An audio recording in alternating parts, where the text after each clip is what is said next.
panel discussion on employee experience, enhanced customer experience, impact of AI, Gen AI on BPO, regulatory, data security, privacy. Please join me in welcoming the moderator, Mr. Kunal Dhingra, Chief Technology Officer, RBL Bank. Can we have a big round of applause for Mr. Dhingra? Please join me in welcoming our moderator on the session, Employee Experience, Enhanced Customer Experience, Impact of AI, Gen AI on BPO, Regulatory, Data, Security and Privacy. Please help me in joining the moderator, Mr. Kunal Dhingra, Chief Technology Officer, RBL Bank.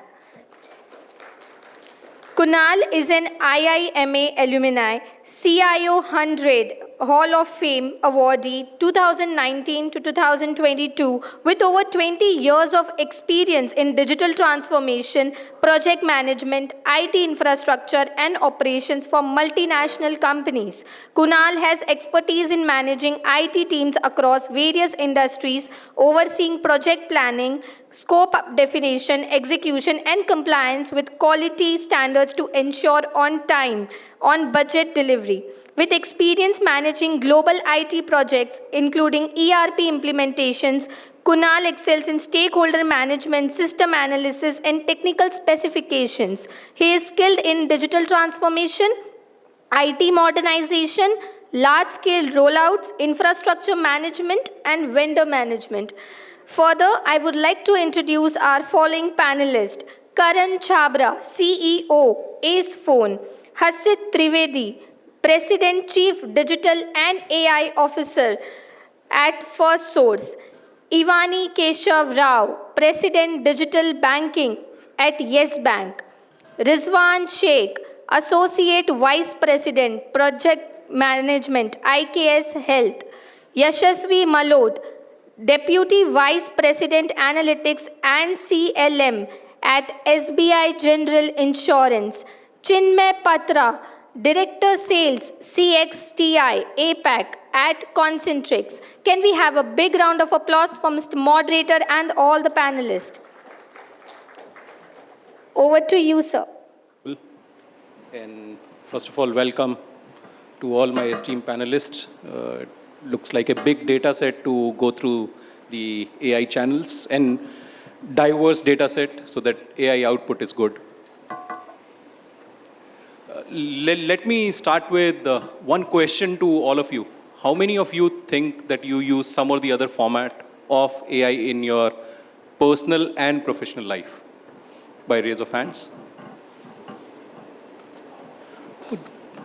Just 60% people.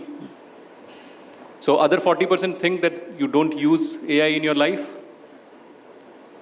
If so, we will try to demystify that how AI is being consumed and supplied to your lives without you knowing it. So first, let me kickstart my first question, and I would keep it very, very generic for the audience as well as for my fellow panelists. How do you use AI in your professional life, and do you think it has made changes to your employee experience and in turn experience of your customers? So maybe we can just go with the order from...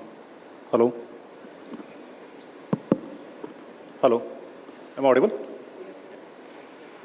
I think like all of you have experienced AI in your life, and I think all of you belong to corporate world and be a part of employee of some organization. So certainly employees are seeing the AI across the board, correct? Be it seeing the auto response options in Outlook or team auto recording, Microsoft Team giving the transcriptions, MOM, everything is getting created. So those are the integral part of our office communication, correct? So as far as the communications are concerned, I think it's a pretty enriching these days, and I think without knowing, we are using AI. And that is the best part. Any technology, if it is invisible, and that is a good sign that technology is matured enough. Right? So many of think if you are thinking that you are not use AI, it's a good sign because it's an invisibility aspect of the technology which shows the maturity. like your photo getting tagged on Facebook or WhatsApp and kind of things are all AI, correct? Or when you're taking a camera, your face is getting detected and you see the rectangle around the face, correct? So those are all AI. So good part of the consumer AI is that it's been adopted widely without knowing. But when it comes to the enterprise adoption of the AI, and always across the technology, consumer has adopted technology faster than enterprises. Reason being, I think when it comes to the enterprises, you have to use it in sanity manner, correct? You have to do all the aspects which are governed right, regulatory aspects, compliance aspect. Every aspect has to be looked into, while those are not the limitation as a consumer. And thus, there is always a lag between when consumer adopted technology versus when enterprise adopted technology. And that lag is visible in AI as well. And so I think the AI was getting adopted pretty good in last 7-8 years. And last 2 years, this Gen AI came into picture, correct? ChatGPT phenomena, November 2022, correct? And of course, it has created euphoria that, and it's a valid euphoria in the sense that the AI has been given the hands of the every users. It is no more a proprietary of the data scientists and data engineers or analysts, business analysts kind of thing. So it is consumerized the AI technology. So because of that, there is excitement, there is a potential adoption, but at the same time, there are significant risk has been introduced from the corporate perspective. And 3 risks which I would like to call out is the copyright risk, which is a tangible. In a corporate world, it's an unlimited liability aspect if you get into that kind of issues. Data protection issues. And third is the cyber vulnerability. And why this risk has been coming into picture? Because earlier the cloud was there and APIs were there. You were sending the byte-size information to the cloud and receiving the byte-size information, correct? Few parameters to API input and output is also few parameters. Suddenly with GenAI, you're sending large chunk of the content, correct? It can be code content, it can be image content, it can be document content, it can be audio content, video content, both at receiving and sending and receiving side. When volume of the data is coming in and going out, it leads to these kind of issues.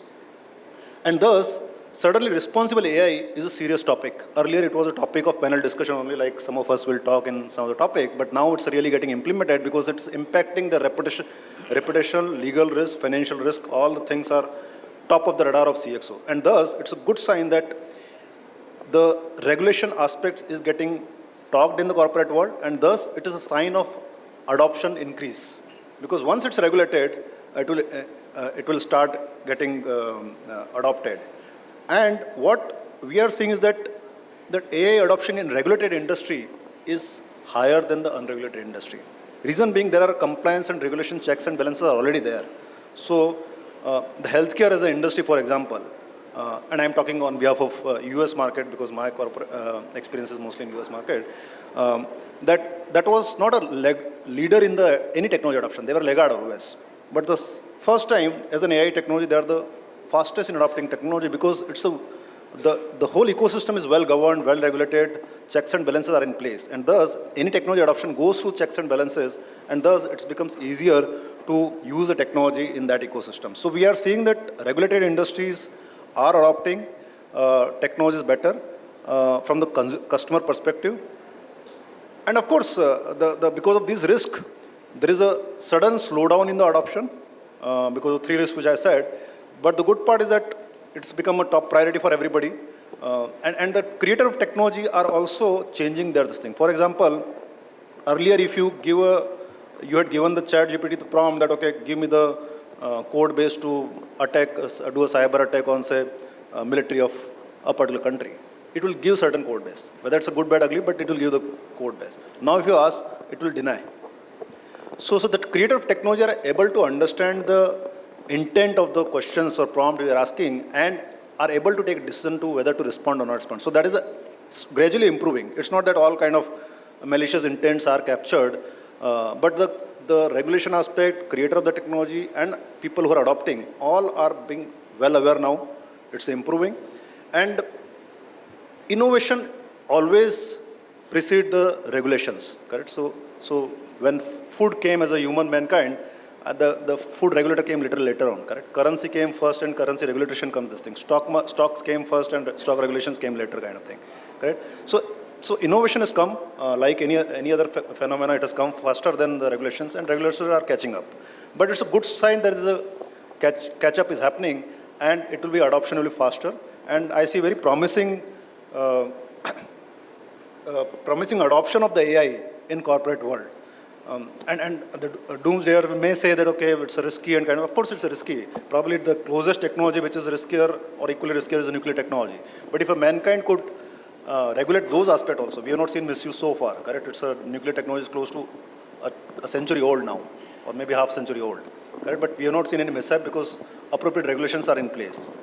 And if you can control those kind of things, I think that we will be able to control the AI regulation aspect. And thus the adoption will be far, far better and for the making life convenience. All of you will have the assistant, digital assistants, co-pilots. Life will be much more simpler, correct? So let me take a small cue from what he said about regulations being there and regulators would follow the implementation. And I'll just create one small request to Mr. Chhabra because he's very passionate about regulations, regulators, and how can you do governance around AI. So do you want to give some examples, some thought process around how far are regulators right now from regulating? And what do you think would happen if it gets regulated? So, well, I'm not passionate about regulation, to be honest. But we have to take care of our customers and we have to stay on top of it. It's working? All right. Then we have to stay on top of it. So that's quietly the reason why I am kind of not really focused on it and my team as well. I mean, even more than regulation, to be honest, there was a question that we asked before was, regulation is one aspect of it. What happens if you don't implement AI in your organization? Will you get left behind? What will happen to the employees? So we had, of course, to the prior question that you had asked, we did a lot of changes around that. And in software development, being a product company at heart, we mandated people to go ahead and, make sure that they spend at least half an hour to 45 minutes a day on how they can implement AI tools, various models in their software development, even if there wasn't any result coming out of it. And what happened was great results. Productivity improved significantly. And then you'll see that happening in, customer service orgs, business orgs, and all of those places. So, once we saw results starting coming in and that, hey, this is actually a thing which is going to have a huge impact. And it's exponential. If you look at what was happening 6 months back, prior 6 months back, and it is completely changing. In terms of the tools, real world impact takes some time to really show to all consumers and to businesses as well. But at the technology at its core is developing very rapidly. And that's when we started looking at regulation and various different aspects. So I was speaking to a friend of mine at PwC and how they were ensuring regulation. You have challenges around PII data. How do you redact all of that information so that it's not leaked? Copyright, what was mentioned. So a lot of the way that this is being dealt with is a lot of private cloud deployments and moving away from public cloud. What it's doing is that they're boxing out the space wherein they're deploying various AI models for enterprises. They're creating layers on top which moderate the information flowing in and flowing out. And we, apart from Acefone, we have a separate business also around this, wherein we provide a lot of GPUs and private cloud systems to customers. And that's where we saw that, hey, all of this is happening. So that is one aspect of it. And, and on an off topic, apart from regulation, for Acefone's business, we had voice market going through a lot of regulation, right? A lot of spam calls were coming into end customers and fraudulent calls. And I see that regulation demanded that to get curtailed, and AI has kind of stepped in and formed solutions. If you look at, if you're an Airtel consumer today on your mobility network, you might have noticed that you started seeing a suspected scam, which is coming on top of a lot of fraudulent calls which are coming in, or spam calls, or promotional calls. So, it's, I am not pro-regulation, but I think regulation in this format is creating a necessity wherein technology, machine learning, AI is helping improving customer experience. So these are my thoughts on that. Again, this was one argument we were doing before we walked in. Regulation should be for improving what?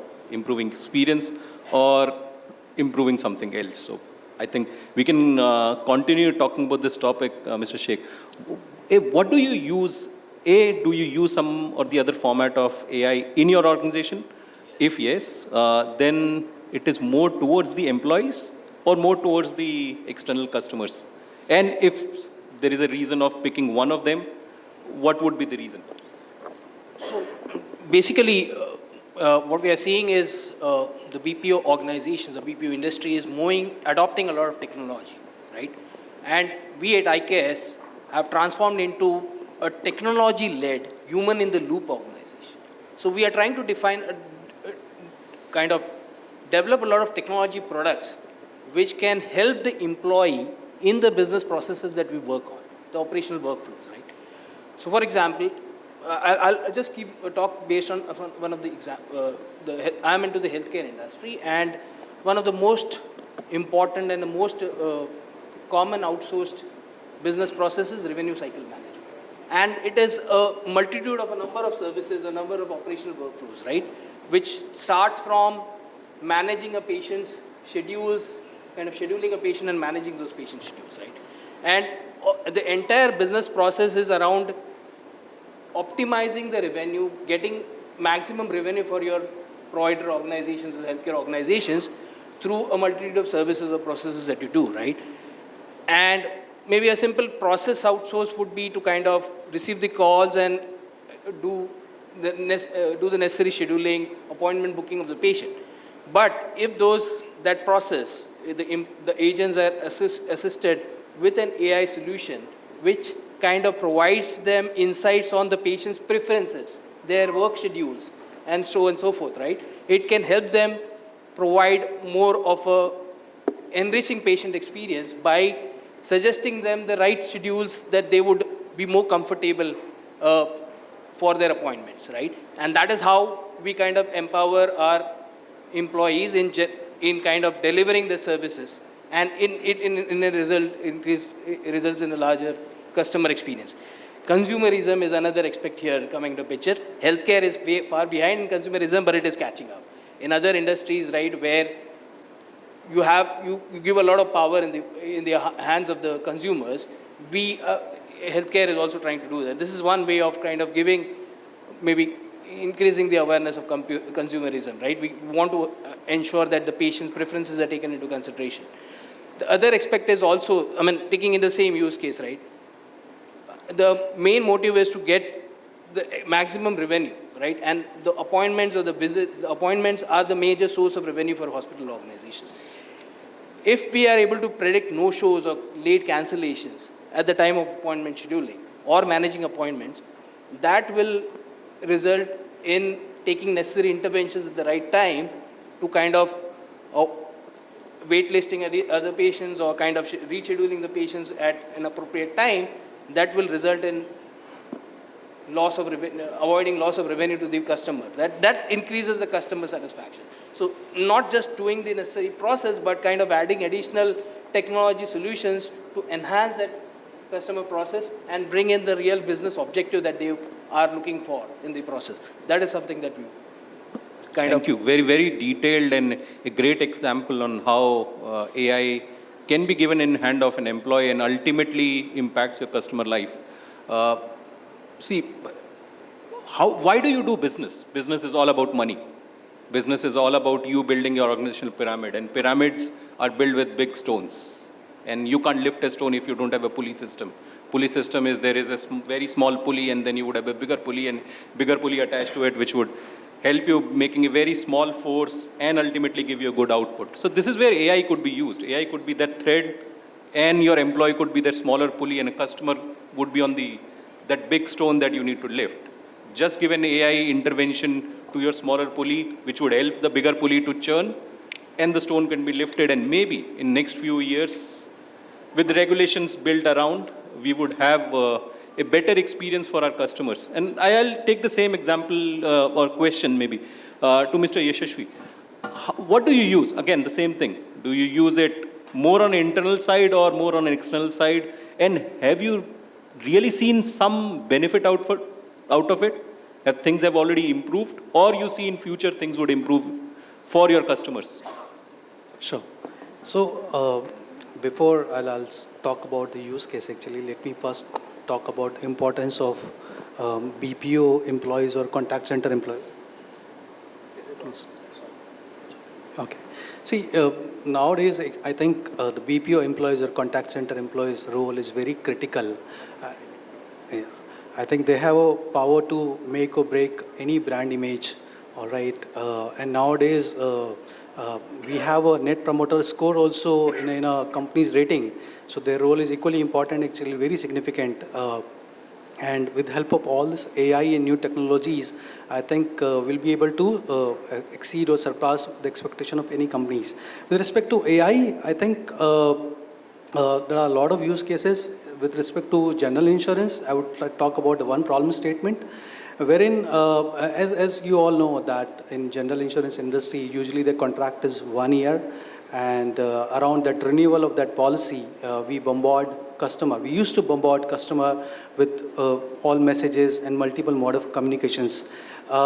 And usually that was we were deteriorating customer experience by that way actually, because each and every customer used to get multiple messages, multiple IVRs, and my employees, the contact center employee also used to get distracted because of this heavy load of customer coming in to their place. So how we have resolved this particular issue is that we have implemented AI which tried to understand the profile of the customer and try to understand that which all customer have a high chances of renewing their policy and which are low chances of renewing their policy. It was a predictive model actually what we implemented, and with help of all this understanding, we have ingested that with our CRM Next, and that the screen used to flash on our employee screen whenever and he has to approach any customer. He knows that how many times he has to call that customer, whether he has to call just one time or he has to call multiple times, depends on the profile of the customer.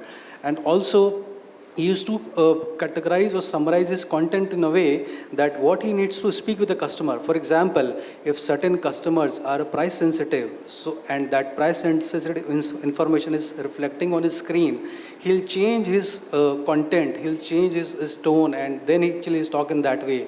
For example, other way, if we talk that he had a bad customer experience or bad service issue, that used to reflect on his screen, and accordingly he used to change his content. So that's how we have been ingesting, and it used to happen in real time actually. It's really helping my employees because they have been actually channelizing their effort in such a way that we are yielding more renewals in a way. That's a classic example, and we are really yielding good business out of that. The other part, which is like nowadays, we all know that emails, SMS, WhatsApps are coming in and going out in a very frequent way. And each and every employer, this hats off to contact center employees and BPO employee, that now that there has to be very versatile in nature, because they should know the domain knowledge, they should have a system knowledge, they should have actually technical expertise, and plus now this AI is coming in also in. So they have to be multi-skill kind of thing. And in order to actually equip with them actually with such kind of such type of AI actually, there is a classic case of email classification. So what he used to does in our company is that if email is coming in and out, the AI used to create a structured content around that, and we are not directly supplying that email to or sending that email to customer, because we know that it may need some sort of a review mechanism. So that actually we used to structured content we used to give it to employees, they used to review it and then send it to customers. That's another actually area where we are utilizing AI. And I think it's just a start. I think there are a lot of scope is around that to leverage this technology and ensure that we really increase the customer satisfaction and employee satisfaction also. Thank you. I would actually skip Mr. Chinmay and stick to the BFSI. And we have one gentleman from Yes Bank. What do you think, taking a cue from the insurance, because we bank do insurance plus CASA plus credit card plus everything. And Yes Bank is a full-blown scheduled bank and can do pretty much anything available in banking. Is AI being adopted? If yes, what is the output that you're seeing? So let me come from the industry perspective before I move into what we are doing. Sure. So the AI in banking industry is at nascent stage. We have been bombarded by multiple applications. Every application is diversifying into artificial intelligence wing that it has, and we have been asked that we can do more with AI than what we do before. Fundamentally, we would love to, but there's always a regulator on the periphery who stops us and says, no, you can't go beyond what you're doing right now unless it's validated. Because what we are doing is we are dealing with customer money, we are dealing with customer trust, and we are also dealing with a transparency that needs to be maintained, rather how should I say, a ethical boundary that needs to be maintained.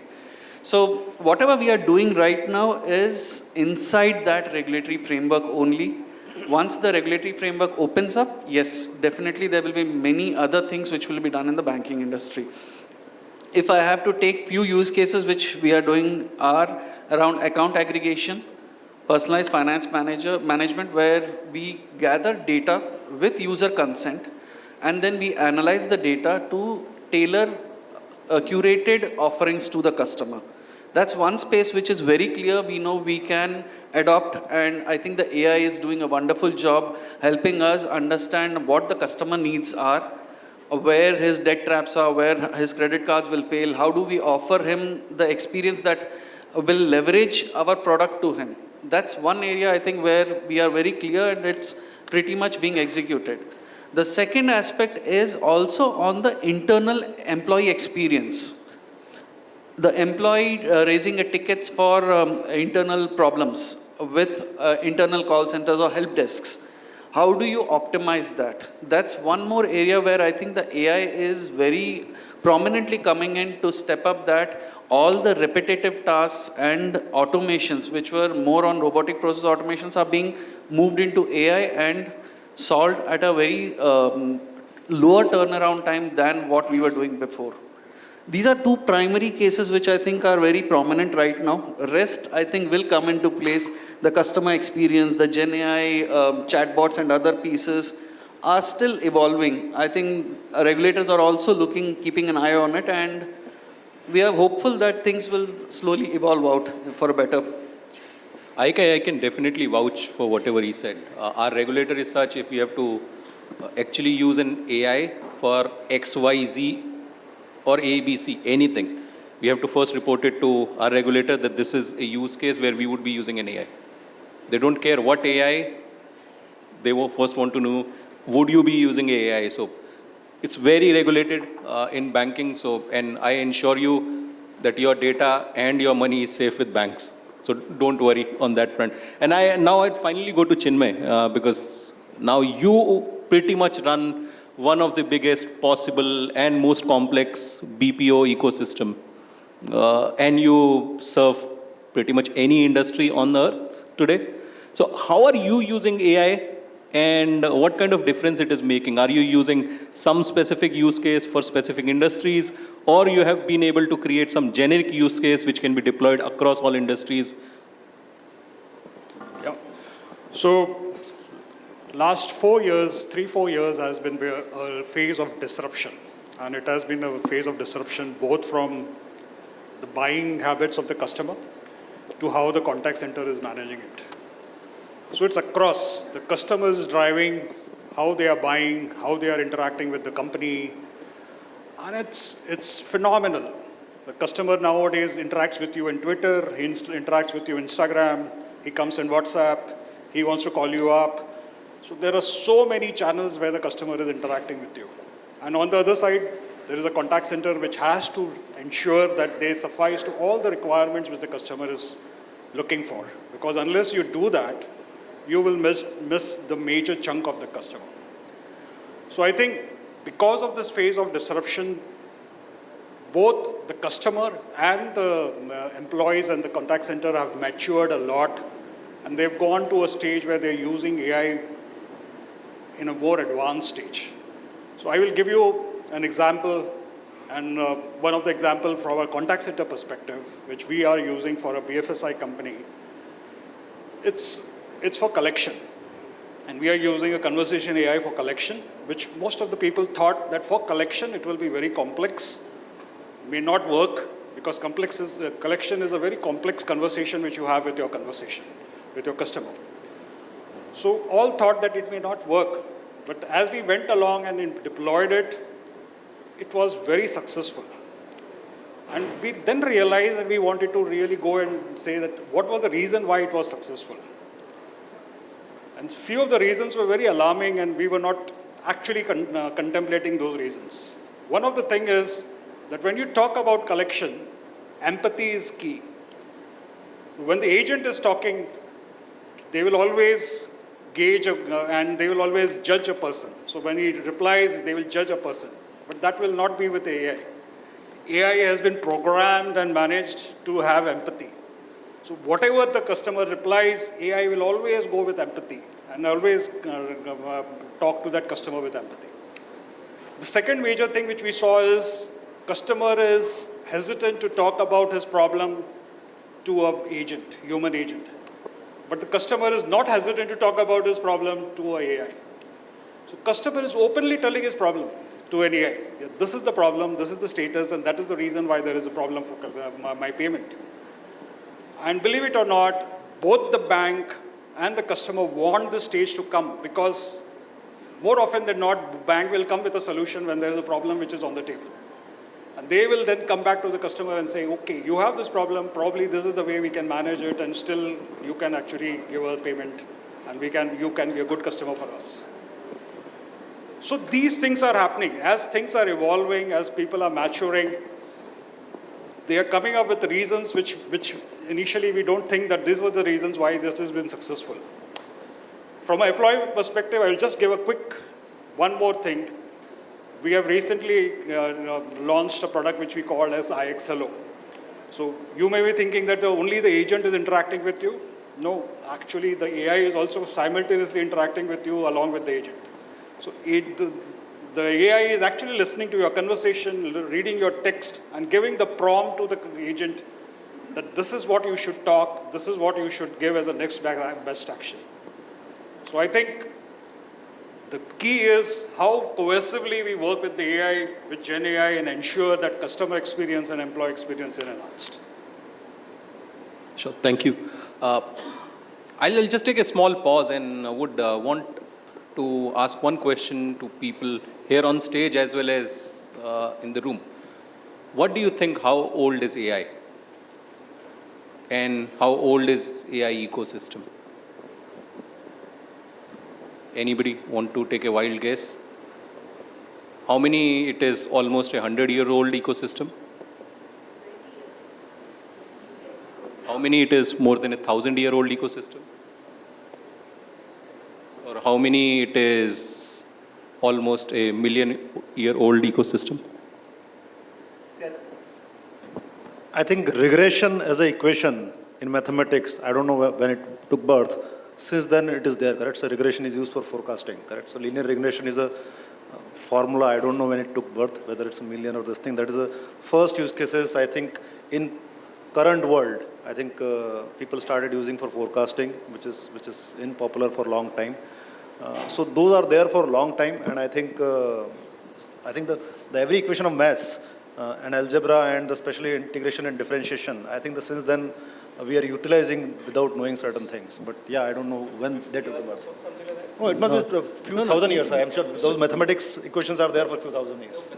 So put a power of 2 to whatever you just said. Do you know what is the oldest ecosystem of AI or Gen AI? And please don't take me to court for this, is women's mind. They can correlate any data set and can go back. But that is the human intelligence, not the artificial No, intelligence. I'm nowhere saying. I'm saying the first thing of AI. The underlying principles behind. Yes. So it's a supercomputer is always here, which is running. And how it evolved? Initially, it used to be their own context, which is the basic AI. Then machine learning of TV. And now Gen AI, because always some amount of content is there available from where they can take a cue and... That is where from regulation came. Yeah, so now can you put a regulation to that? So now that is a fully unregulated area and you dare try putting a regulation around it. No, that regulates everything. Yeah, that is true. Now, from that regulation point of view, we see lots of frauds happening nowadays. Every day there is something or other in the newspaper. A couple of days back, there was a news of digital arrest and one old fellow losing approximately 3.14 crores in Bombay because of AI-related frauds. Now, question to all of you, and it could be just random. What do you think, where and how would you stop if something of this sort is happening, and how can we as IT individuals help the overall customer base, which may or may not be our customers, but customers of IT? So, so we have about 10,000 customers globally on our network, and and we stop on average of about 10 to 12 complaints we get around fraud every month, and we have to get those customers off our network. So this was a big challenge for us when customers are using our network and it's being used for fraudulent activity. So we built a few solutions around it as well. We create some monitoring capability also. From an end consumer standpoint, I feel that the first duty that you can do is the moment you get a fraudulent call, please report it. It's very easy to report, because what you're doing is, of course, a fraud has happened with you or someone's tried to do a fraud with you, but at the same time, you're ensuring that that information is flowing centrally, which can then be used to reduce fraud on different other aspects. And the second aspect is that no government agency, no collection agency is going to threaten you over the phone, ever, period. And that is the kind of knowledge that needs to be spread across. And it's actually the most vulnerable people from our society. It is people which, it's typically done by older folks are the ones which get entrapped onto this, sometimes even younger folk. But so the idea is to spread the word as much as possible that, hey, this is a reality. A lot is happening to curtail it already, but I think fraud is also probably the oldest business forever, so you can't ever finish it.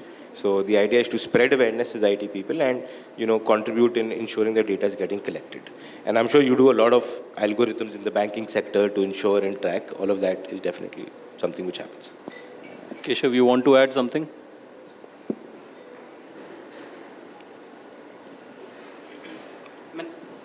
So we are talking from a banking industry perspective, but from a healthcare industry perspective also, fraud is more around incorrect billing and trying to get maximum revenue or reimbursement from the insurance, right? So that's how we define fraud. And AI technologies are basically used to detect those fraud, waste and abuse scenarios, right? And that is something very much employed. So AI kind of helps identify those fraud cases. There's a lot of use cases where a lot of clinical documentation insights can be drawn from a clinical documentation to identify the right diagnosis and right kind of information, the patient clinical information that detects that was the right treatment that was provided, and hence it is not an incorrect billing, right? So those kind of solutions are AI can provide. A combination of generative AI. I think Chinmay has something. So just quickly want to add that fraud is a continuous process. It's not just an endpoint. Because as we are maturing, the other side is also maturing, and everybody is running a race, which we have to ensure that we are ahead of that race. So there is a lot of work which is going on from both the sides, voice biometrics, so many things which are going on, and how do you detect fraud but please understand it's a race. So you have to do it. It's a continuous process. You have to be up with that guy, and obviously the other side is also working on it very hard. So it's a continuous process, and we have to keep improving. Sure. So we are almost at the end of our time. Anybody has any passing comment, anything you want to add? See, I think we need to understand in today's consumerization and tech-driven consumerization, we are exchanging data for convenience, right? So all of you are publishing a lot of data on various places to get a convenience and experience kind of thing. You are exchanging data on Facebook, WhatsApp, and kind of thing. And believe me, your information in this media is far more than what banks have, right? So when consumers talk about data protection, I think you have to protect your data when you are this thing. But it's a adult decision which you take today, that you are exchanging the information for convenience or entertainment or fun or whatever kind of thing. So, but you need to remember that when you are exchanging, there is a potential misuse as well. Correct? As long as we are aware, then we should be consequence should also be acceptable. So I think just being aware that data is being shared by yourself on the sake of convenience purpose or entertainment purpose. So be aware that this information is available publicly.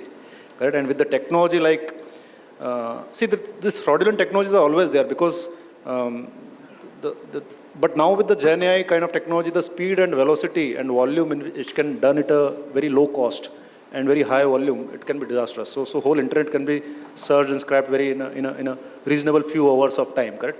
Few hundred and few thousand hours. I'm not telling few hours means this thing. So that is possible. And your information can be mimicked in the way you want, correct? Whether text information, image, audio, video, everything is clonable, correct? So be aware of this, these aspects. And of course, do your own protection mechanics around that thing. Of course, institutions and government will do, but I think the first, as I think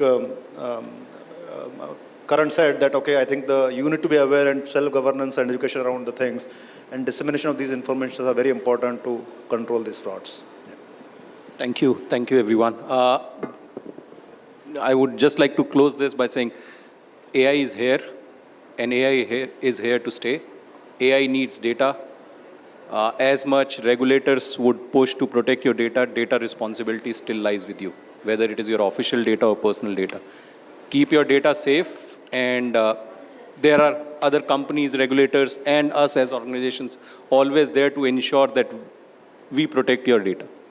So thank you everyone. Thank you guys for sharing your time. I hope whatever was discussed here was useful and you can take some cue out of it. Thank you.